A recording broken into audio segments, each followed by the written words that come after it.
The crimson sun crested over the distant mountains, as Rose Gallagher pressed her forehead against the dusty window of her father's mercantile, watching Grass Valley, California, awaken with the same predictable rhythm it had followed every day of her 25 years. But today wasn't like the others. Today marked a quarter century of her existence, a milestone that should have felt triumphant, but instead left a hollow ache in her chest. Rose smoothed her calico dress, the same one she'd worn last Sunday, and tucked a loose strand of auburn hair behind her ear. The looking glass on the wall revealed what she already knew: a woman with intelligent hazel eyes, a smattering of freckles across her nose, and lips that had never known a man's kiss. It wasn't for lack of opportunity, not entirely. Grass Valley had its share of suitors, but none had stirred anything in her beyond polite indifference. "Happy birthday, my dear," her father called from behind the counter, his voice tinged with the weariness that had settled into his bones since her mother's passing 3 winters ago. "Thank you, Papa," Rose replied, turning away from the window. Thomas Gallagher was a good man, hardworking and honest, beloved by everyone in town. After her mother died, he'd shouldered both parental roles without complaint, though Rose had stepped up to help run the mercantile and keep their modest home in order. "I have something for you," he said, reaching beneath the counter. He withdrew a package wrapped in brown paper and tied with twine. "It was your mother's. She wanted you to have it when you turned 25. Rose's fingers trembled as she accepted the gift, carefully untying the string and folding back the paper. Inside lay a leather-bound journal, the cover worn soft with age and use. When she opened it, her mother's familiar handwriting greeted her, pages filled with observations, recipes, and dreams. "She always said you had her spirit," Thomas said softly. "Too big for a small town." Rose clutched the journal to her chest, fighting back tears. "I don't know about that," she whispered, though something inside her stirred at his words. The bell above the door jangled as Sheriff Wilson entered, removing his hat as he stepped inside. "Morning, Tom, Miss Rose." His weathered face creased into a smile. "Happy birthday to you." "Thank you, Sheriff," Rose replied, quickly tucking the journal into her apron pocket. "Got some news you both might want to hear," the sheriff continued, leaning against the counter. "Cattle drive coming through tomorrow or the day after. Rancher from up north named Samuel Jenson bringing a herd down to sell. Might be good for business." Thomas nodded thoughtfully. "Always is. We'll stock up on supplies. Here he's got quite the operation," Sheriff Wilson added. "Young fella, but made a name for himself already. Honest, from what they say." Rose only half listened to their conversation as she began her morning duties, checking inventory and straightening shelves. Cattle drives meant dusty cowboys with money to spend, which meant busy days at the mercantile. Nothing new, nothing to disturb the predictable rhythm of her life. She couldn't have known how wrong she was. The cattle drive arrived the following afternoon, announcing itself with a distant rumble that grew into the thunderous sound of hundreds of hooves. Rose stood on the boardwalk outside the mercantile, shading her eyes against the afternoon sun as the first riders appeared at the edge of town, followed by a sea of longhorns that stretched far into the distance. "Quite a sight, isn't it?" Mrs. Peterson, the dressmaker, remarked beside her. "Must be 500 head at least." Rose nodded, watching as the lead riders directed the herd toward the stockyards at the south end of town. One rider in particular caught her attention, tall in the saddle, his broad shoulders silhouetted against the sun. Even from a distance, there was something commanding about the way he moved, confident and controlled. "That'll be Samuel Jenson himself," Mrs. Peterson said, following Rose's gaze. "Heard he's quite handsome and unmarried, too." Rose felt a blush creep up her neck. "I was just watching the cattle," she lied, turning away quickly. "I should get back inside. Papa will need help." The mercantile was indeed busy that afternoon, with cowhands coming in for tobacco, candy, and other sundries. Rose worked steadily, wrapping purchases and making change, while her father handled the larger orders from the cook and trail boss. She was arranging a display of canned goods when the bell above the door rang once more. She didn't look up immediately, focused on her task.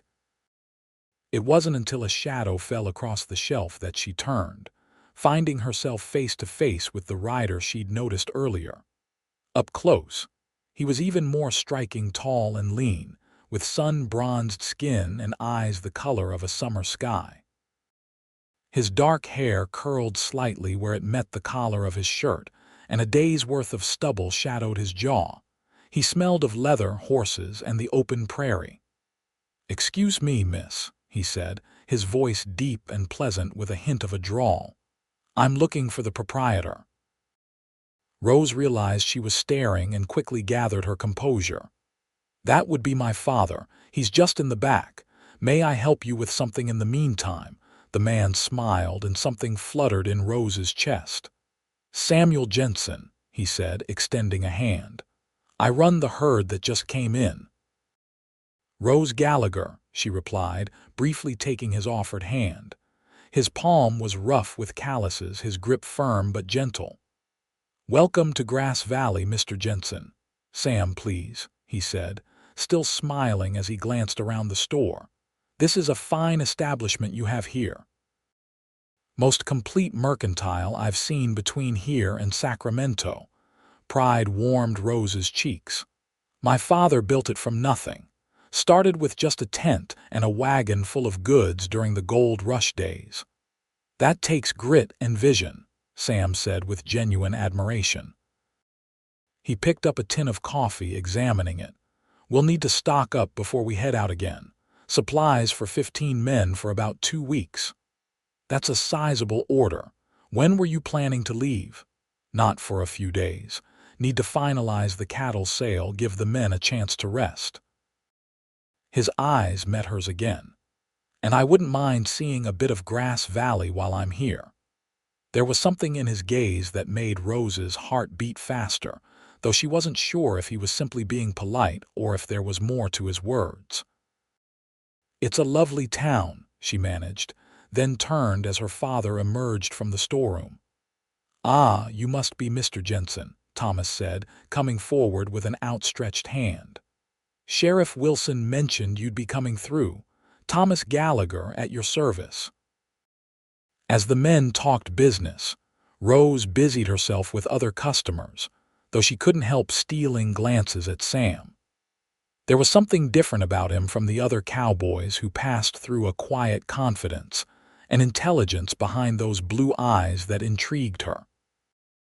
Later that evening, as Rose helped her father close up shop, Thomas gave her a knowing look. "That Jenson fellow couldn't keep his eyes off you," he remarked casually. "Don't be silly, Papa," Rose protested, though her cheeks warmed. "He was just being polite." Thomas chuckled. "I've been around long enough to know the difference between politeness and interest, my dear." And that man was interested. Rose didn't reply, busying herself with the ledger instead. But as they walked the short distance to their small house behind the mercantile, she found herself wondering what it would be like to see more of Samuel Jenson. The next morning, Rose awoke earlier than usual. She dressed with more care than she typically did, selecting a blue dress that her mother had once said brought out the gold flecks in her eyes. She pinned her hair up neatly, allowing a few soft curls to frame her face, and dabbed a drop of rose water behind each ear, a luxury she rarely indulged in. When she entered the kitchen, her father raised an eyebrow but made no comment, simply sliding a plate of eggs and bacon toward her. "Beautiful day," he remarked, glancing out the window at the clear blue sky. "Yes, it is," Rose agreed, trying to sound casual. "Perfect weather for the cattle drive to be in town." Thomas hid a smile behind his coffee cup. Indeed. The morning at the mercantile passed in a blur of customers and orders. Rose found herself glancing at the door whenever the bell jangled, trying not to feel disappointed each time it wasn't Sam. By midday, she had convinced herself that their brief meeting had meant nothing to him, that she was being foolish to think otherwise. She was arranging a shipment of fabric that had just arrived when the bell rang again. This time, when she looked up, her heart skipped a beat. Sam stood in the doorway, removing his hat as he entered. He'd cleaned up since yesterday, his hair was neatly combed, his face freshly shaved, and he wore a clean shirt beneath his vest. "Good afternoon, Miss Gallagher," he said, approaching the counter where she stood. "Hope I'm not interrupting."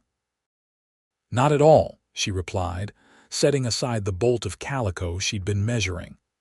"How can I help you today?" He smiled, his blue eyes crinkling at the corners. "Actually, I've come with a proposition for your father, but I was hoping to speak with you as well." Before Rose could respond, Thomas emerged from the back room. "Mr. Jenson, good to see you again. Have you come to place that order we discussed?" "Partly," Sam replied, shaking Thomas's hand. "But I've also come with a business proposition. I'll be staying in Grass Valley a bit longer than expected. The cattle buyer wants to inspect each head individually, which will take several days. In the meantime, I noticed you have a barn and corral behind your property that aren't being used much." Thomas nodded.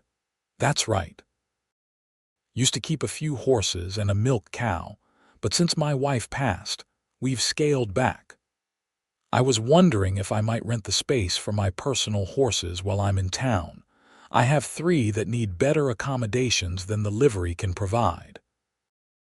One's a pregnant mare about to foal, and I'd like to keep a close eye on her." "Well, I don't see why not," Thomas said thoughtfully. "What do you think, Rose? You'd be the one most likely to notice if anything needs attention during the day."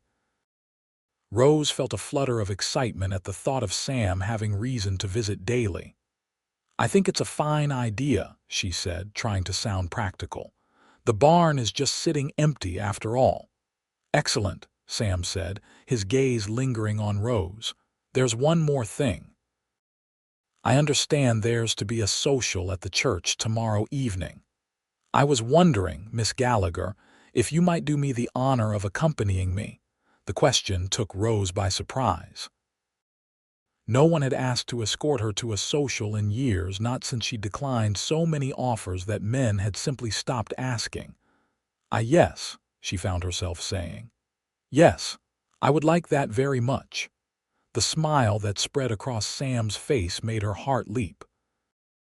"I'll call for you at 6 then," he said. After he'd left to make arrangements for his horses, Thomas gave Rose a gentle nudge. "See, what did I tell you?" Rose couldn't stop the smile that tugged at her lips. "It's just a church social, Papa." He hummed, unconvinced.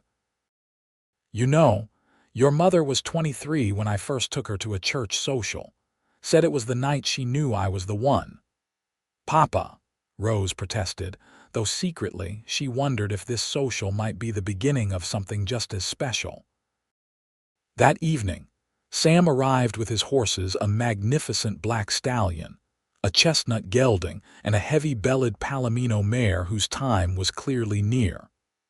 Rose and her father helped him settle the animals in the barn, spreading fresh straw and filling the water troughs. "This mare, Sonny," Sam explained as he stroked the Palomino's nose, "was my mother's favorite. When she passed last year, I promised I'd take special care of her. This will be her first foal." Rose watched the gentle way he handled the pregnant horse, murmuring soft words of encouragement. "She seems to trust you completely," she observed. "Animals know when you respect them," he replied, meeting Rose's gaze over the mare's back. "Same as people." There was something in his eyes that made Rose feel seen in a way she hadn't before, not as the spinster shopkeeper's daughter, but as a woman with thoughts and feelings of her own.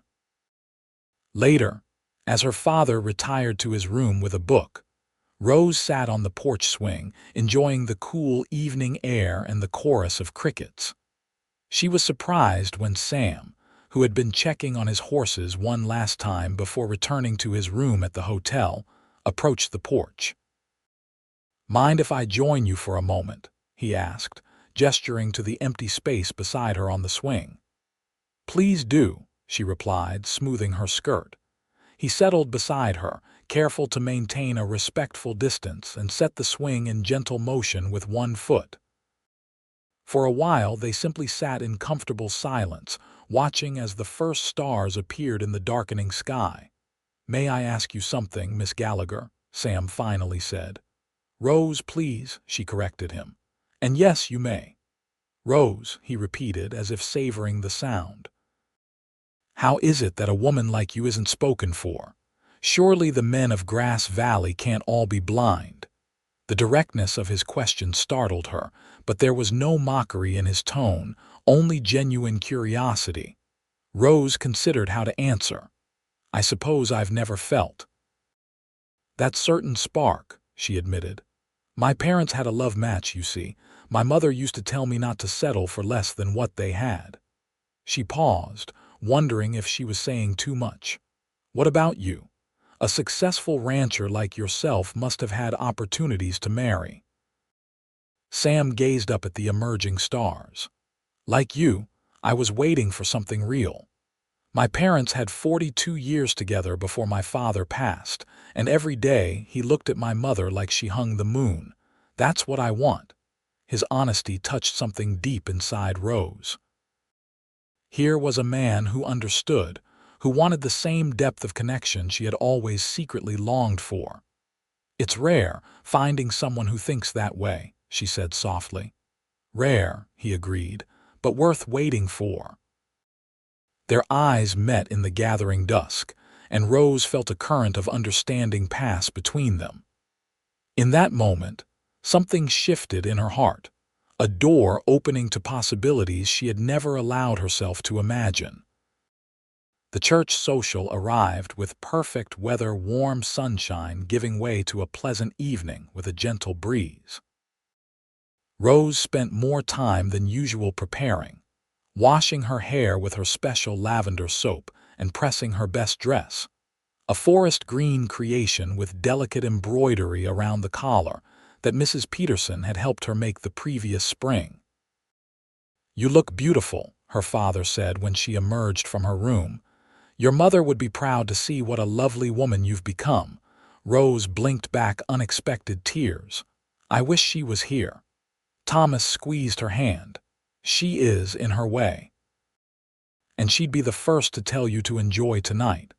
When Sam arrived, promptly at 6, he stood momentarily speechless at the sight of her. "Miss Gallagher Rose," he corrected himself. "You are a vision." He offered her his arm, and Rose placed her hand in the crook of his elbow, feeling the solid strength beneath his jacket. As they walked toward the church, Rose was acutely aware of the glances and whispers from townsfolk they passed. Samuel Jenson made a striking figure in his dark suit, and the fact that he was escorting her, Rose Gallagher, who hadn't attended a social with a gentleman in years, was surely cause for comment. The church hall was decorated with paper lanterns and wildflowers, tables laden with food prepared by the ladies of the congregation. A small band played in the corner, and several couples were already dancing. "Would you care to dance?" Sam asked after they had greeted the pastor and his wife. Rose hesitated. "I should warn you, I haven't danced in quite some time." "I find that hard to believe," he said with a smile, leading her toward the dance floor, "but I promise to go slowly." As his hand settled respectfully at her waist, and he took her other hand in his, Rose was thankful for the hours she'd spent practicing dance steps with her mother as a girl. Sam led confidently, but gently, guiding her through the waltz with ease. "You're a natural," he said as they moved in perfect rhythm to the music. "Or perhaps you're just an excellent partner," she replied, surprising herself with her boldness. His eyes crinkled with pleasure. "I think we make a fine pair, Rose Gallagher." As the evening progressed, they danced several more times, sampled the refreshments, and conversed with various townsfolk. Sam charmed everyone he met, from elderly Mrs. Whittaker to the youngest Daniel's boy, listening intently to each person and showing genuine interest in their stories. During a break from dancing, they stepped outside for some fresh air. The church garden was illuminated by moonlight, the scent of roses heavy in the night air. "I've had a wonderful time tonight," Rose said as they strolled along the garden path. "As have I," Sam replied. He stopped and turned to face her. "Rose, I know we've only just met, but I feel as though I've known you much longer. There's an ease between us that I've never experienced with anyone else." Rose's heart quickened. "I feel it too," she admitted.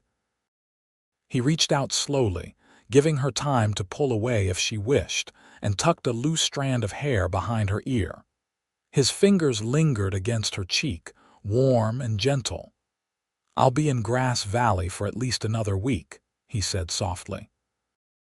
"Would you allow me to call on you properly during that time? I'd like to know you better." Rose looked up into his blue eyes, seeing sincerity and something more, a warmth that made her feel both nervous and exhilarated. "Yes," she said, "I'd like that very much."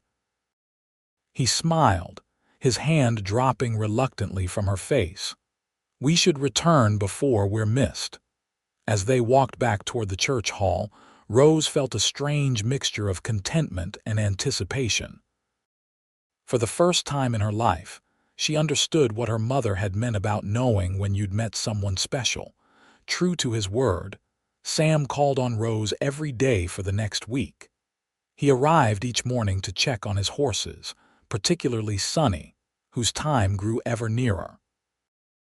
Often, he would join Rose and her father for breakfast, regaling them with tales of life on his ranch in the Sierra foothills. On the third day, he brought his ledgers to show Thomas.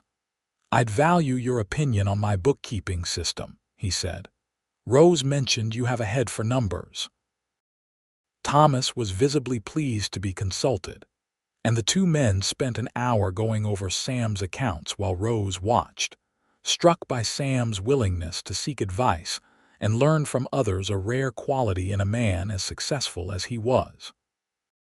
In the afternoons, after the busiest hours at the mercantile, Sam would return to take Rose for walks around Grass Valley. They explored the town's modest park, visited the schoolhouse where she occasionally helped teach reading to younger children, and once rode out to a nearby stream where wildflowers grew in profusion. During these outings, Rose learned that Sam had built his ranching operation from almost nothing, starting with just a few head of cattle he'd earned working for another rancher. His parents had been farmers in Missouri before moving west during the gold rush, settling eventually in the Sierra foothills to raise cattle instead of seeking their fortune in the mines. "My father always said the real gold in California was in the grass that fed the cattle, not in the rivers," Sam told her as they sat by the stream, watching the water bubble over stones. "Turns out he was right." "And your ranch now, is it very large?" Rose asked. "Large enough." 3,000 acres, about 2,000 head of cattle. This drive was just a portion of my herd, the ones ready for market. I've been saving to buy the adjacent property, another 1,000 acres with good water rights. He looked out over the flowing water. "It's a good life, Rose." "Hard work, but satisfying."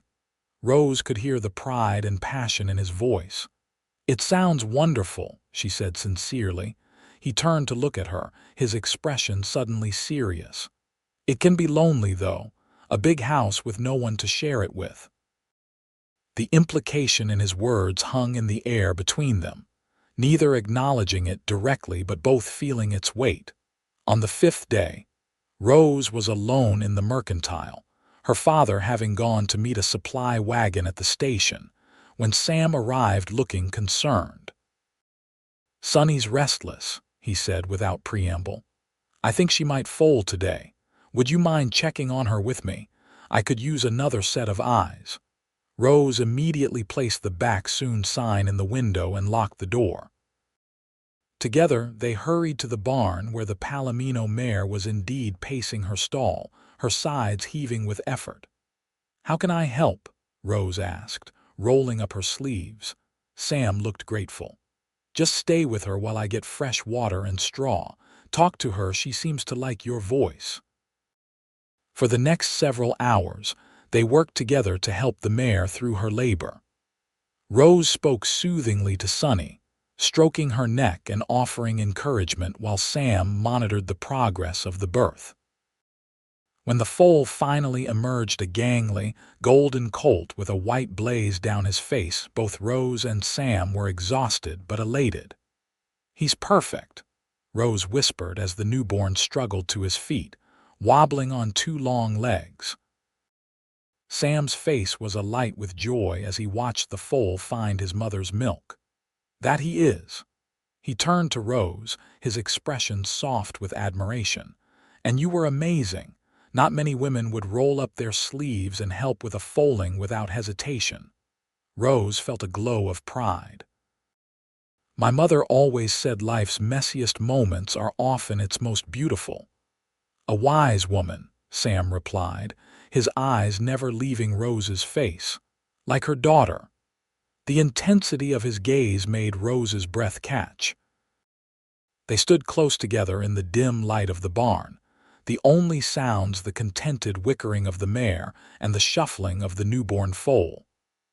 Sam reached out slowly, his hand finding hers, fingers intertwining with a gentle pressure that sent warmth spreading up Rose's arm. "Rose," he said, his voice low and filled with emotion. The barn door creaked open and Thomas peered in. "Everything all right out here? I just got back and saw the sign." He spotted the foal and smiled. "I see we have a new arrival." The moment between Rose and Sam broke, but something had shifted, a current of unspoken feelings now flowing openly between them. Later that evening, as Rose prepared for bed, she found herself replaying that moment in the barn, wondering what Sam had been about to say before her father interrupted. She touched her lips thoughtfully, imagining what it might be like to be kissed by him. At 25, she had never experienced a real kiss, a fact that sometimes embarrassed her, though she had never been willing to accept affection from a man who didn't truly stir her heart. But Sam was different. When he looked at her, she felt both seen and cherished, as if he recognized something in her that others had missed. The next day was Sunday, and Sam escorted both Rose and her father to church services. As they walked together down the main street, Rose was aware of the speculative glances from other churchgoers. Mrs. Peterson whispered something to Mrs. Wilson, both women smiling approvingly as they passed.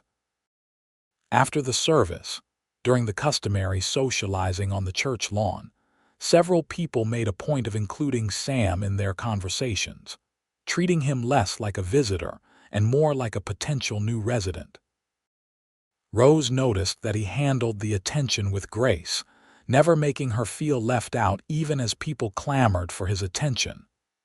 "Everyone seems quite taken with your young man," Mrs. Peterson remarked to Rose as they stood near the refreshment table. Rose felt her cheeks warm. "He's not my young man," she protested mildly. Mrs. Peterson gave her a knowing look. "Perhaps not yet, dear, but anyone with eyes can see the way he looks at you, and the way you look at him." As if summoned by their conversation, Sam appeared at Rose's side, offering her a cup of punch. "I hope I'm not interrupting," he said politely to Mrs. Peterson. "Not at all," the older woman replied with a smile.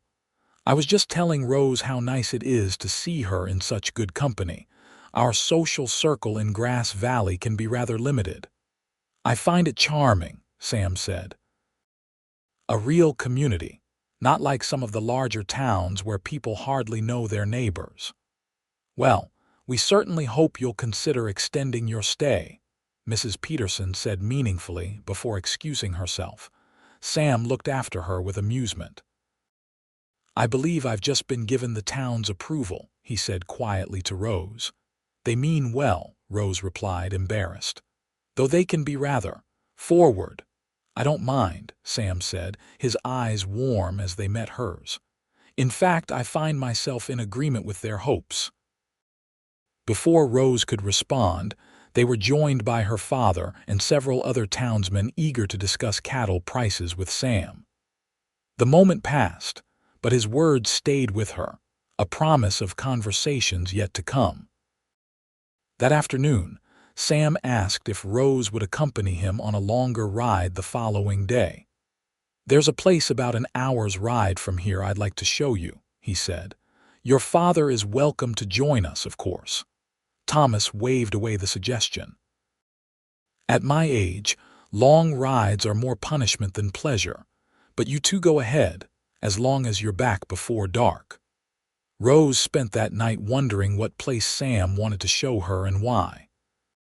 She slept fitfully, her dreams filled with open skies and the feeling of being carried swiftly across vast, rolling hills. The morning dawned clear and bright, perfect for riding. Sam arrived early with 3 horses, his black stallion for himself, his gentle chestnut gelding for Rose, and a pack horse carrying what looked like a picnic hamper. I took the liberty of asking Mrs. Wilson at the hotel to prepare us a lunch, he explained as he helped Rose mount. I hope you don't mind. That was thoughtful of you, she replied, adjusting her riding skirt. It had been some time since she'd ridden, but the chestnut was patient and responded easily to her commands. They rode north out of town, following a trail that wound through pine forests and meadows bright with wildflowers. Sam pointed out landmarks and shared stories of his own explorations of the area during his stay. Rose found herself relaxing in the saddle, enjoying the rhythm of the horse beneath her and the companionable conversation. After about an hour, the trail began to climb, winding up a hillside thick with pines. When they reached the summit, Sam dismounted and helped Rose down, his hands lingering at her waist for a moment longer than necessary. This way, he said, leading her through a screen of trees to a rocky outcropping that overlooked the valley below. Rose gasped at the view. Grass Valley spread out beneath them, a patchwork of buildings and fields surrounded by rolling hills and forests. In the distance, the Sierra Nevada mountains rose majestically, their peaks still capped with snow despite the summer warmth. It's breathtaking, she said, moving to the edge to take in the panorama. I found it by accident, Sam explained, coming to stand beside her. Got turned around while tracking some strays and ended up here just as the sun was setting. Thought it might be the most beautiful sight I'd ever seen. He paused, his eyes finding hers. Until now. The simple compliment made Rose's heart race. She looked away, overwhelmed by the intensity of her reaction to him. Sam seemed to sense her discomfort and stepped back slightly. Shall we have lunch? I'm told Mrs. Wilson packed her famous fried chicken. They spread a blanket on a flat area of ground and unpacked the hamper, which indeed contained not only fried chicken but also biscuits, apple pie, and a bottle of lemonade. They ate in comfortable silence for a while, enjoying the food and the spectacular view. Can I ask you something, Rose? Sam said eventually, setting aside his plate. Of course. Why have you stayed in Grass Valley all these years? A woman with your intelligence and spirit, surely you've had opportunities to see more of the world. Rose considered the question seriously. After my mother died, Papa needed me. The mercantile is too much for one person to manage alone. She looked out over the valley. But even before that, I suppose I was waiting. For what? "I'm not entirely sure," she admitted. "Something different, a reason to leave, perhaps, or a compelling reason to stay." She looked at him curiously. "What made you ask?" Sam leaned back on his elbows, his face thoughtful. "I was wondering what ties you to this place besides your father. If there was someone or something that might make it difficult for you to consider other possibilities." Rose's heart quickened again. "No," she said softly. "There's nothing like that."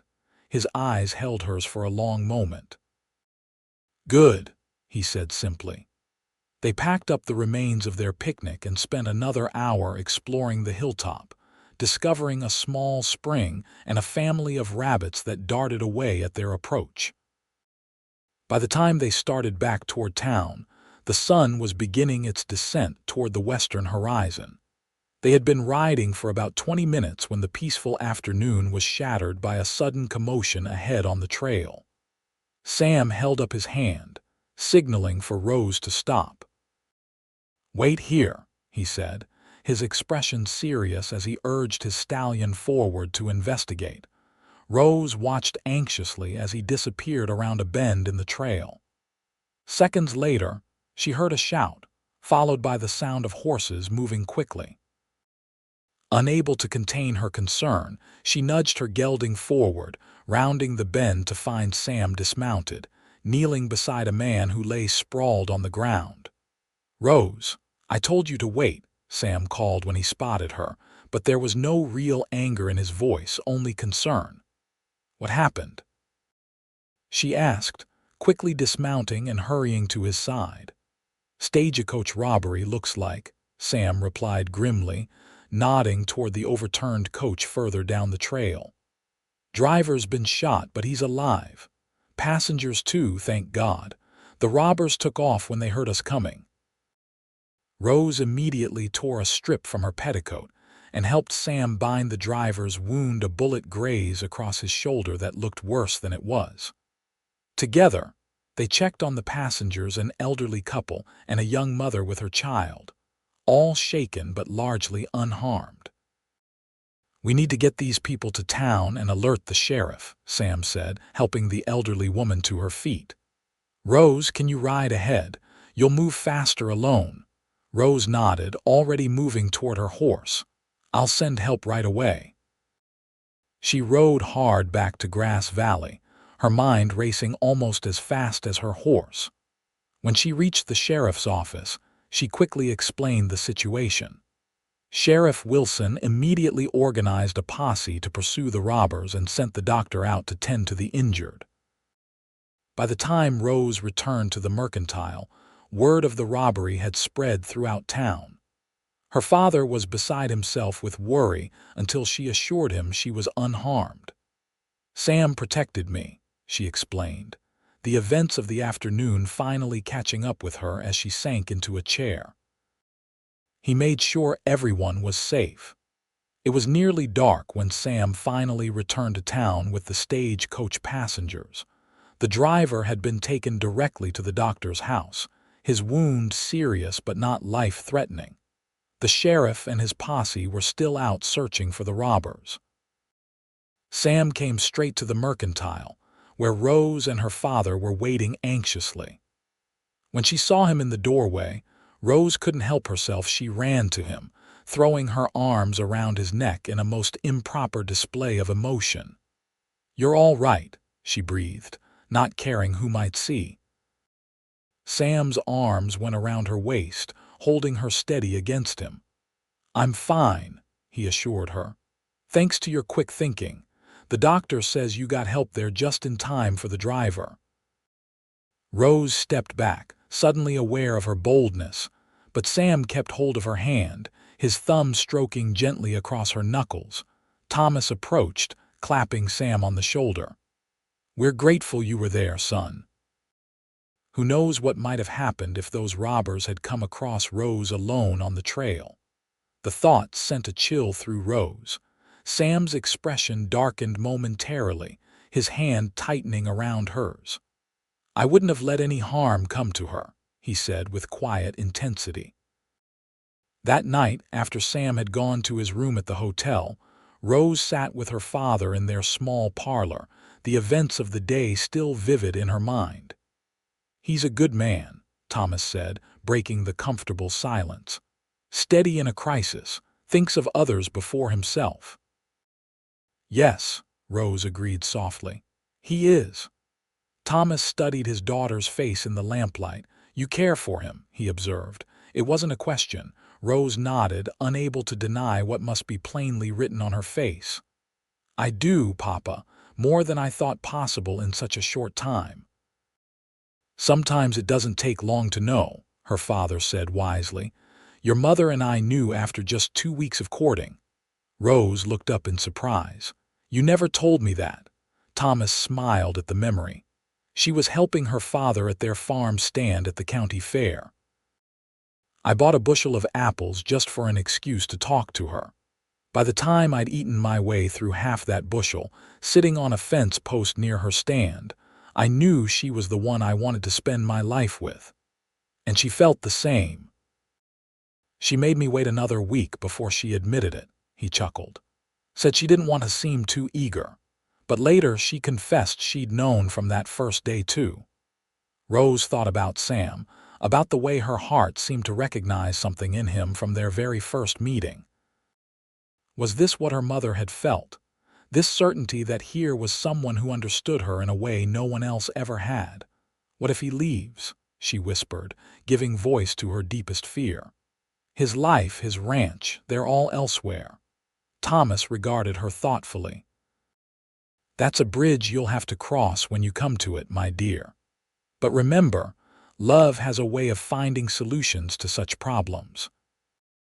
The following day, the sheriff returned with news that they'd captured the stagecoach robbers, a notorious gang that had been terrorizing the route between Sacramento and the mining towns for months.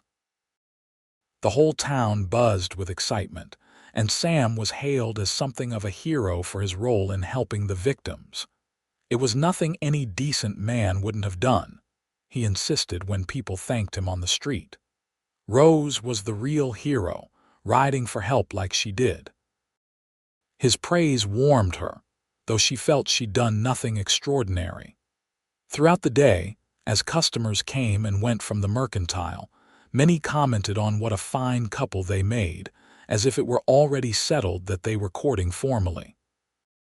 In the late afternoon, Sam arrived at the store with a serious expression. "Rose, might I have a word with you? In private." Her stomach fluttered with nervous anticipation as she followed him outside and around to the small garden behind the house. The sun was beginning its descent, casting long shadows across the neatly tended beds of vegetables and flowers. Sam stood with his back to the setting sun, his face partially in shadow as he turned to face her. "I received word today," he said without preamble. "The cattle sale is finalized. I'll need to leave the day after tomorrow."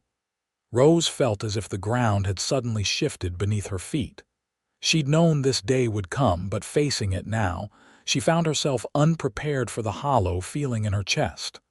"I see," she said, fighting to keep her voice steady. "Well, I'm sure your ranch requires your attention after such an absence." "Rose," Sam said, stepping closer and taking both her hands in his, "these past days with you have been. I don't have words adequate to describe what they've meant to me." She looked up into his face, seeing there a reflection of her own confused emotions. "I've enjoyed your company as well," she said, the words woefully insufficient to express the depth of her feelings. Sam shook his head, as if frustrated by the formality of their exchange. "No, it's more than that. You must know it's more." He released one of her hands to gently touch her cheek. "In just these few days, you've become important to me in a way I never expected. The thought of leaving you behind feels wrong." Rose's heart pounded in her chest. "Sam, what are you saying?" He drew a deep breath, his blue eyes intense with emotion. "I'm saying that I believe there's something rare between us, something worth pursuing. I'm asking if you feel it too." "Yes," she whispered, unable to deny what was so clearly evident in her heart. "I do." Relief and joy transformed his face. "Then I have a proposal for you. Come with me to my ranch. Just for a visit," he added hastily when her eyes widened. "Bring your father too if that would make you more comfortable. I want to show you my home, my life there. And then, well, then we can decide what might come next for us." The offer took Rose by surprise. Leave Grass Valley, even temporarily. The mercantile would need to be closed, arrangements made. And yet, the thought of seeing Sam's ranch, of not having to say goodbye so soon, was powerfully tempting. I need to speak with my father," she said. "It's not just my decision." "Of course," Sam agreed. "I wouldn't want to take you away without his blessing." "But Rose," he took both her hands again, "know that I'm asking because I can't bear the thought of riding away from you without knowing when I might see you again." The naked honesty in his voice moved her deeply. "I'll speak with him tonight," she promised. Thomas, as it happened, was surprisingly receptive to the idea when Rose broached it over dinner. "I've been thinking it might be time for you to see a bit more of the world," he said, cutting into his steak. "And I trust Mr. Jenson to look after you properly." "You wouldn't mind the store being closed?" Rose asked, still uncertain. "For a week or two, Grass Valley will survive," Thomas chuckled. "Besides, Jenkins has been asking for more responsibility. He can mind the place while we're gone." Rose repeated. "You'd come too?" Thomas smiled at his daughter. "At first, yes, I'd like to see this ranch he's so proud of, but I suspect I might find reason to return to Grass Valley before you do." Rose flushed at the implication. "Papa, it's just a visit." "Of course it is," he replied, his eyes twinkling. "Just a visit." When Rose told Sam the next morning that both she and her father had agreed to visit his ranch, his face lit with genuine joy. "You won't regret it," he promised. "It's beautiful country, especially this time of year with the wildflowers in bloom across the meadows." They spent the day making preparations, Rose packing clothes and necessities, Thomas instructing Jenkins on running the mercantile, Sam arranging for a comfortable wagon to transport them, since Rose's father's arthritis made long rides on horseback difficult. They would depart the following morning, traveling at an easy pace that would bring them to Sam's ranch by nightfall. That evening, Sam invited Rose and her father to dine with him at the hotel, a formal affair that felt somewhat like a celebration. After the meal, as Thomas engaged in conversation with another diner he knew, Sam guided Rose out onto the hotel's small veranda for some air. The night was clear, stars scattered like diamonds across the dark sky.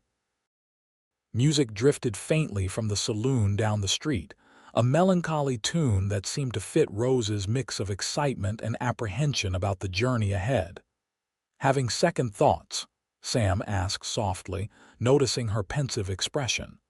"Not about coming to see your ranch," she assured him. "Just thinking about what it means, taking this step." Sam nodded, understanding in his eyes. "It means whatever we want it to mean, Rose. I'm not asking for promises yet, just the chance to show you what life could be like, if you wanted to consider a future beyond Grass Valley." The possibility hung between them, tantalizing and terrifying all at once. Rose had never seriously considered leaving her hometown, never had reason to, until now. "I want to see it," she said finally. "Your home, your life there, I want to know all of it." Sam's expression softened, his hand finding hers in the darkness. "And I want to share it with you, all of it." They stood in comfortable silence for several minutes, shoulders just touching as they gazed up at the stars. When Thomas called from inside that it was time to go, Sam escorted them back to their home, bidding them good night at the door with promises to arrive early the next morning. Rose slept fitfully, her dreams a jumble of unfamiliar landscapes and Sam's face, sometimes near, sometimes frustratingly distant. She woke before dawn, watching the slow lightening of the sky through her bedroom window, her heart full of anticipation for what the day might bring. By 8 o'clock, they were on their way. The wagon Sam had arranged was well sprung and comfortable, with padded seats and a canopy to provide shade. Rose's father sat beside Sam on the driver's bench, while Rose traveled in comfort behind them, surrounded by their luggage and a hamper of food for the journey. They traveled north and east, following well-established roads for the first few hours before turning onto less traveled paths that wound into the foothills. The scenery grew increasingly spectacular as they climbed dense forests giving way to meadows vibrant with wildflowers, streams glittering in the sunlight as they crossed over simple wooden bridges. Throughout the journey, Sam pointed out landmarks and shared stories of the area, his love for this country evident in every word. Rose found herself enchanted not just by the landscape, but by his passion for it, his intimate knowledge of every hill and valley they passed. As the afternoon waned, they crested a final ridge, and Sam drew the wagon to a halt. "There it is," he said, a note of pride in his voice. "Jenson Ranch." Rose leaned forward to take in the vista spread before them. A broad valley opened up below, lush with summer grass and bisected by a winding river that glinted silver in the late sun. Herds of cattle dotted the landscape, dark shapes against the green. At the center of it all stood a large house built of logs and stone, smoke curling invitingly from its chimney. Nearby were a barn, corrals, bunkhouse, and various outbuildings that comprised a working ranch. "It's beautiful," Rose breathed, genuinely impressed by the scale and setting of Sam's home. "Built most of it myself," he said, a touch of pride in his voice. "Started with just the small cabin there beside the main house. Added on as the herd grew." Thomas nodded approvingly. "Fine-looking operation. You've done well for yourself, son." As they descended into the valley, Rose noticed several riders approaching ranch hands coming to greet their returning boss.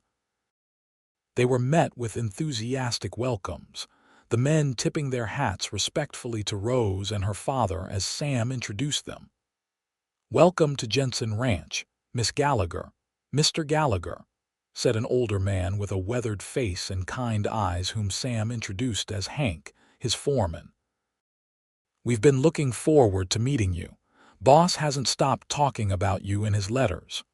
Rose glanced at Sam, who actually looked slightly embarrassed.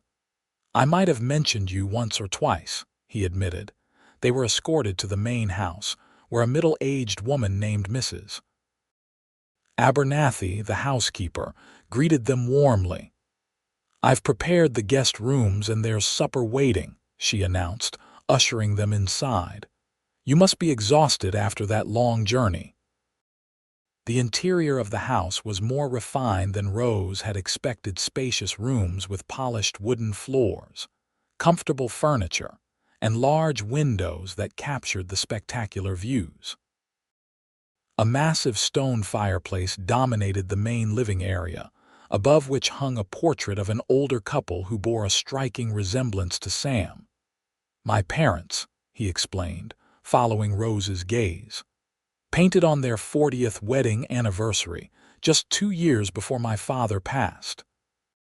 "They look like good people," Rose said, noting the kind eyes and gentle smiles that matched their sons. "The best," Sam agreed softly.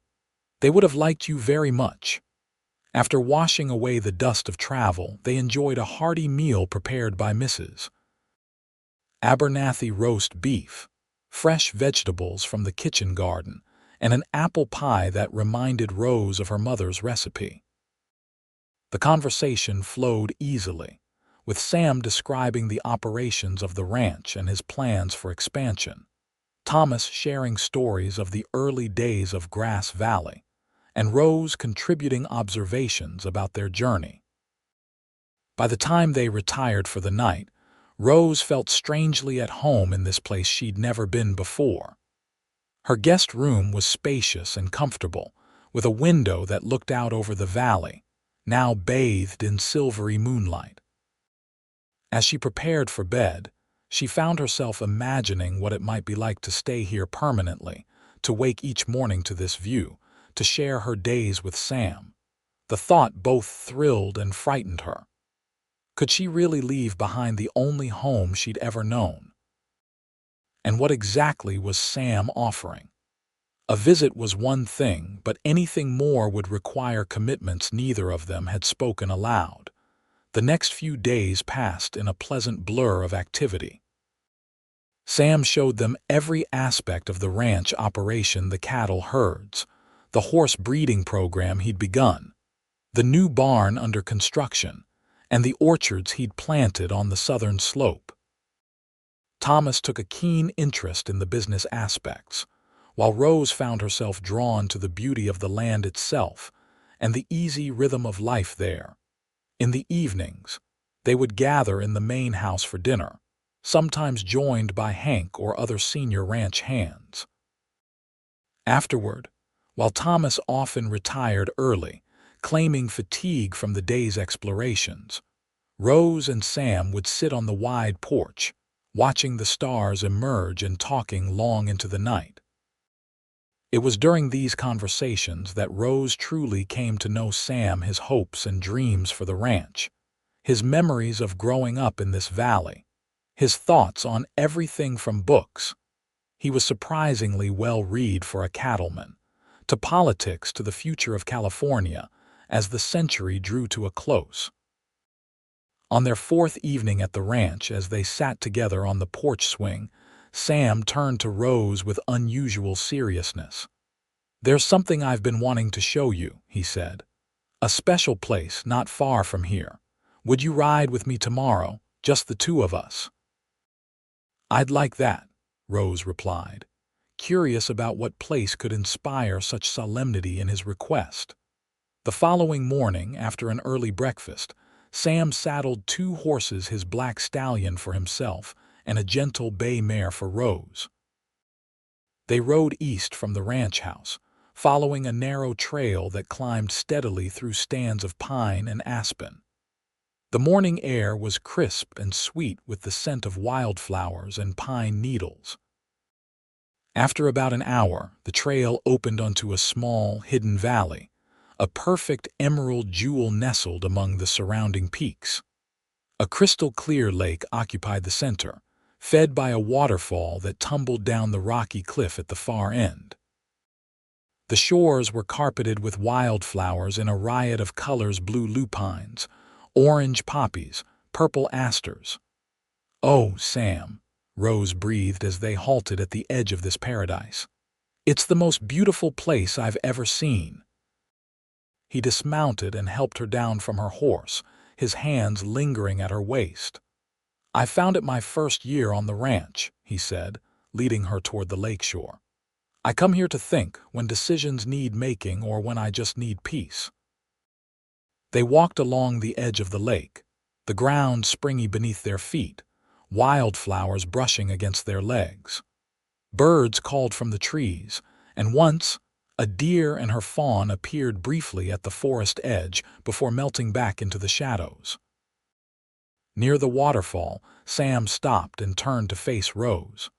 "I wanted you to see this place because it's special to me," he said, his voice carrying easily over the gentle sound of falling water. "And because I hope it might become special to you too." Rose looked up at him, sensing that they had reached some kind of threshold. "Sam," he took both her hands in his blue eyes serious and filled with an emotion that made her heart race. "Rose Gallagher, in the short time I've known you, you've become more dear to me than I ever thought possible. Your intelligence, your kindness, your strength, everything about you calls to something in me I didn't know was waiting to be awakened." She felt tears pricking at her eyes, overwhelmed by his words and by the answering emotion rising in her own heart. "I know it soon," he continued. Too soon, perhaps, by conventional standards, but I've never been one to let convention dictate my heart." He took a deep breath. "I'm asking if you might consider staying, not just for a visit, but permanently, as my wife." The world seemed to still around them, the only sounds the waterfall and the beating of Rose's heart. She looked into Sam's face, seeing vulnerability there alongside hope and something deeper, love, still new but already taking firm root. "Sam, she began, but faltered, the enormity of the decision before her momentarily robbing her of words. "You don't need to answer now," he said quickly. "I know it's a lot to consider. Leaving your home, your father, everything familiar to you. I wouldn't ask if I didn't believe with all my heart that we could build something extraordinary together." Rose looked around at the hidden valley, at the horses grazing peacefully nearby, at the strong, good man before her who was offering his heart and his life to share with her. In that moment, with sudden clarity, she knew what her answer must be. "Yes," she said simply. Sam blinked as if unsure he'd heard correctly. "Yes," Rose smiled, her heart suddenly light and certain. "Yes, Samuel Jenson, I will stay, I will be your wife." Joy transformed his face, erasing all traces of doubt and anxiety. "Rose," he breathed, pulling her gently into his arms. "My Rose." They stood like that for a long moment, holding each other beside the waterfall, the sun warm on their shoulders and the scent of wildflowers in the air. When Sam finally pulled back slightly, his eyes were bright with emotion. "There's something else I need to ask," he said, his voice low and tender. "Something I've been wanting since the first moment I saw you." Rose knew what he meant, could read it in the way his gaze dropped to her lips and returned to her eyes, asking a silent question. At 25, she had never been kissed, had never found a man worthy of that gift. Until now. "Yes," she whispered again, the word barely audible over the sound of the water. Sam cradled her face in his hands, his touch infinitely gentle as he lowered his mouth to hers. The first brush of his lips was soft, questioning, giving her every chance to pull away. But Rose had no desire to retreat. Instead, she leaned into him, her hands finding their way to his shoulders as the kiss deepened. It was everything a first kiss should be, tender yet passionate, a promise and a fulfillment all at once. Rose felt it down to her toes, a warmth spreading through her that had nothing to do with the summer sun and everything to do with the man holding her as if she were the most precious thing in his world. When they finally parted, both a little breathless, Sam rested his forehead against hers. "Worth waiting for," he murmured, echoing her own thoughts. "Every minute," she agreed, marveling at how right it felt to be in his arms, how natural and inevitable, as if all her life had been leading to this moment, this place, this man. They spent the rest of the morning by the lake, talking of their future together, the wedding they would have, the life they would build, the family they hoped for. When they finally mounted their horses for the ride back to the ranch, Rose felt as if she were floating, her heart so full of joy it might overflow. Thomas was on the porch when they returned, a book open in his lap, though his gaze was on the distant mountains. As they approached, he set the book aside, studying their faces with knowing eyes. "Well," he said simply, "I see decisions have been made." Sam dismounted and helped Rose down, keeping hold of her hand as they faced her father. "Mr. Gallagher," he said formally, "I've asked your daughter to marry me, and she has done me the great honor of accepting. I hope we have your blessing." Thomas rose from his chair, his expression serious though his eyes were kind. "Do you love her?" he asked directly. "With all my heart," Sam replied without hesitation. Thomas turned to Rose. "And you, daughter, are you certain?" Rose nodded, squeezing Sam's hand. "I've never been more certain of anything, Papa." A slow smile spread across Thomas's face. Then you have my blessing and my joy along with it." He embraced Rose warmly, then extended his hand to Sam, who clasped it firmly. "Welcome to the family, son." That evening they celebrated with a special dinner, Mrs. Abernathy producing a bottle of fine wine that Sam's father had been saving for a momentous occasion. Toasts were made, plans discussed, and through it all, Rose felt a growing certainty that she had made the right choice. Later, as she prepared for bed, she stood at the window of her room, looking out at the moonlit valley that would soon be her home. The ranch house lights glowed warmly below, promising comfort and belonging. In just a few short days, this place had wrapped itself around her heart, much like its owner had. The next 2 weeks passed in a whirlwind of planning and preparations. A date was set for the wedding just 1 month away, a compromise between Sam's eagerness and the practical considerations of arranging a proper ceremony. They would be married at the ranch, with guests from both Grass Valley and the surrounding ranching community. Thomas returned to Grass Valley to settle his affairs and spread the news, planning to return with those friends who wished to attend the wedding. Rose remained at the ranch, getting to know its rhythms and routines, spending time with Mrs. Abernathy, learning the particulars of running such a large household, and of course, cherishing every moment with Sam. Their courtship, though brief in days, deepened with each passing hour. Sam showed Rose every corner of his property, from the highest ridge where one could see for miles to the secluded bend in the river where he fished for trout on rare days of leisure. They rode together each morning, worked side by side during the day, and spent evenings planning their future. And there were more kisses on horseback beneath a spreading oak, by the fireplace as rain drummed against the windows, in the kitchen when Sam found Rose attempting to learn to make his favorite apple dumplings.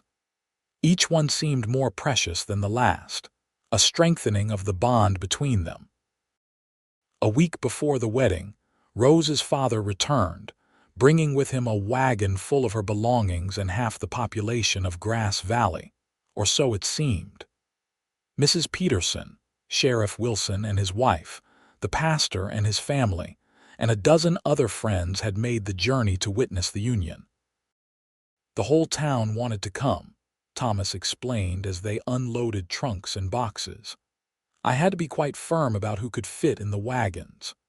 The ranch became a hive of activity as final preparations were made.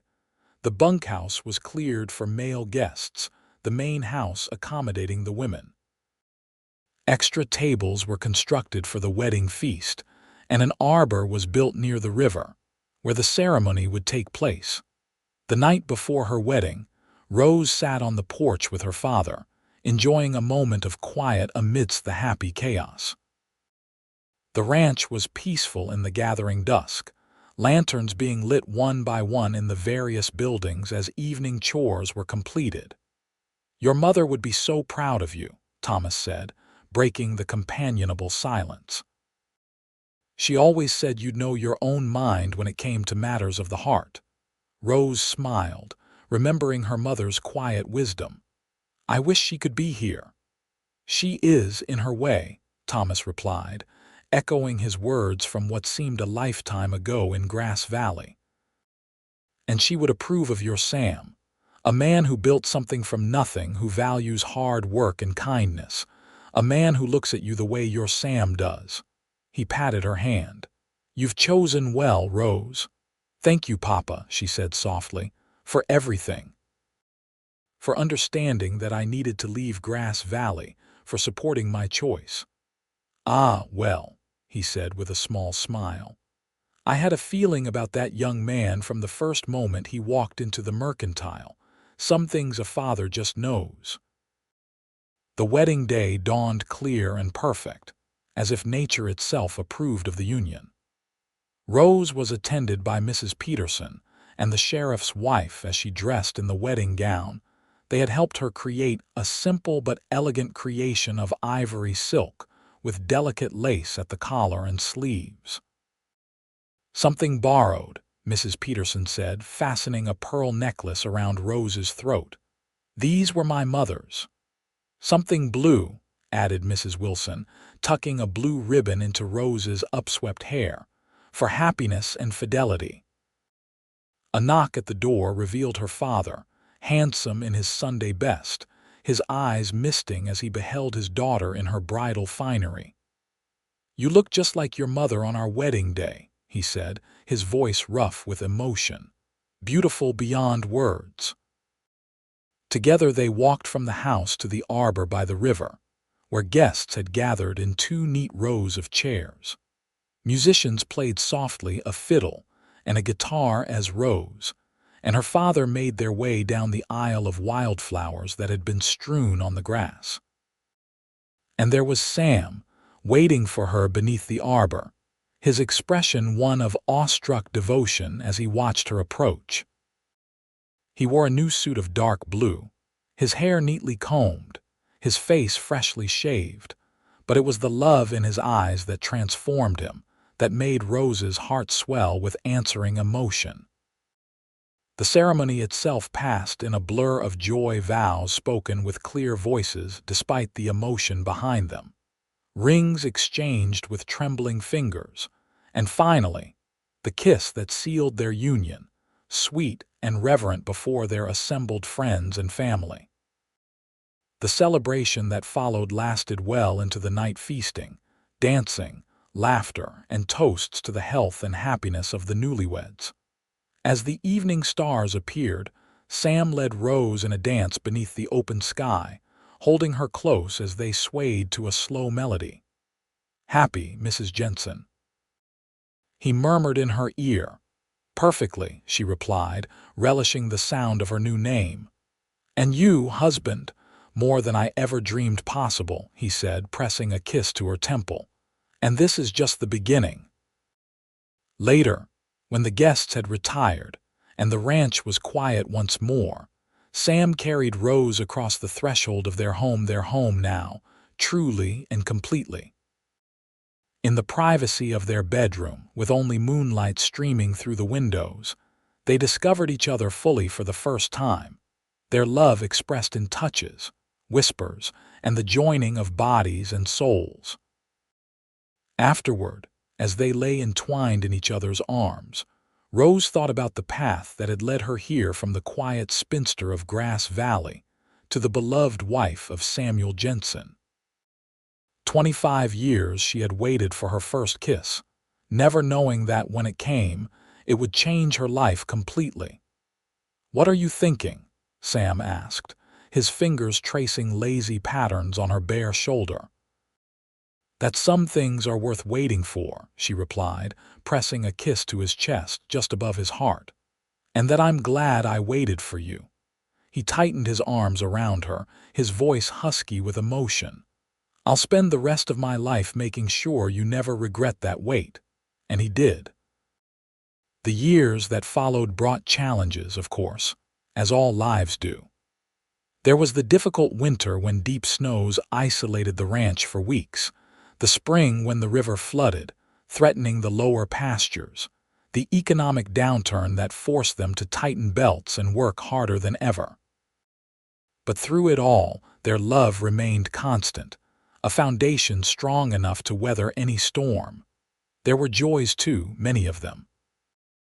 The birth of their first child, a son they named Thomas after Rose's father, the expansion of the ranch when they finally purchased the neighboring property, the community they built around them of loyal workers and their families. 3 more children followed over the years, 2 daughters and another son, each one a blessing, each one raised with love and laughter in the beautiful valley that Rose had come to love as deeply as her husband did. Rose's father lived out his days with them, content to bounce grandchildren on his knee and offer wisdom when asked, though he insisted on keeping his own small cabin on the property to give the young folks their privacy. On their 20th anniversary, Sam took Rose back to the hidden valley with the waterfall, which had become their special place over the years. They were older now, with strands of silver in their hair and lines of experience etched around their eyes. But the love between them had only deepened with time. "I knew that first day in your father's mercantile," Sam confessed as they sat by the lake, the same wildflowers blooming around them that had witnessed their engagement. "I took one look at you and something in me just recognized you somehow. Like my heart had been waiting for you without me even knowing it." Rose leaned against him, her hand finding his with the easy familiarity of 2 decades together. "I think I knew too, though I was too practical to admit it then, but that first kiss—" She smiled at the memory. "That first kiss told me everything I needed to know." Sam chuckled, pulling her closer. "Best decision I ever made, riding into Grass Valley with that cattle drive." "Best decision I ever made, saying yes to you," Rose countered, turning her face up for a kiss that, even after 20 years and thousands that had come before, still held the magic of that very first one. As they rode home together in the golden afternoon light, Rose looked out over the valley that had become her home, at the ranch that had flourished under their joint care, and thought about the shy young woman she had been at 25. That woman could never have imagined the rich, full life that awaited her, the deep and abiding love she would find with a cattleman who had ridden into town and changed everything. Some things, indeed, were worth waiting for.